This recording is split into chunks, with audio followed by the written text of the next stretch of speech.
Ginanap ang anibersaryo ng Kingdom of Jesus Christ sa labas ng kanilang compound sa Davao City sa gitna ng patuloy pa ring paghahanap ng mga pulis kay Pastor Apollo Kibuloy. Hindi pinayagan ng mga miyembro na gamitin ang kanilang cathedral kaya sa open fields na lamang sila nagprograma.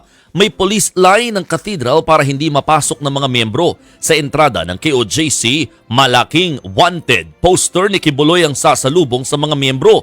Pero mga miyembro ng KOJC hindi rin nagpatinag sa mga pulis. Nagbantay din sila sa mga equipment at mga taong ipinapasok ng mga pulis sa compound. Isang larawan naman ang ipinakita ng legal counsel ng KOJC na si Attorney Israelito Torion na nakapaghukay na ng malalim ang mga pulis sa gusali ng Jose Maria College. Duda niya, nagmimina ng ginto ang mga pulis at hindi na raw si Kibuloy ang hinahanap nila.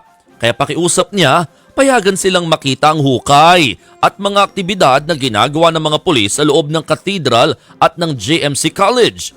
Itinanggi naman ng pulisya na nagpapamina sila ng ginto. Hindi rin daw totoo na nag-uukay sila at nagsasagawa ng drilling sa lugar. Git pa nga ng PNP, ang paglalagay daw ng poster ay parte pa rin ng operational plan para mahuli si Kibuloy. Wala raw itong nilalabag na karapatang pantao. Matatanda ang inalmahan ng mga miyembro ng KOJC ang paglalagay ng wanted poster ni Kibuloy. Samantala, dumalo naman sa ika-8 taon ng Rojas Night Market Bombing Commemoration si Vice President Sara Duterte. Binati rin ni VP Sara ang KOJC sa kanilang anibersaryo. Sabi ni Duterte, sana ay matapos na raw ang paghahalughog ng mga pulis sa compound ng KOJC. Apektado na raw kasi ng mga maling balita ang negosyo at turismo sa Davao. Palagay nga raw ni VP Sara, wala na sa Davao si Pastor Kibuloy dahil na rin daw sa tagal ng naging investigasyon sa Senado kaya maaaring nagkaroon na ito ng mahabang panahon para tumakas.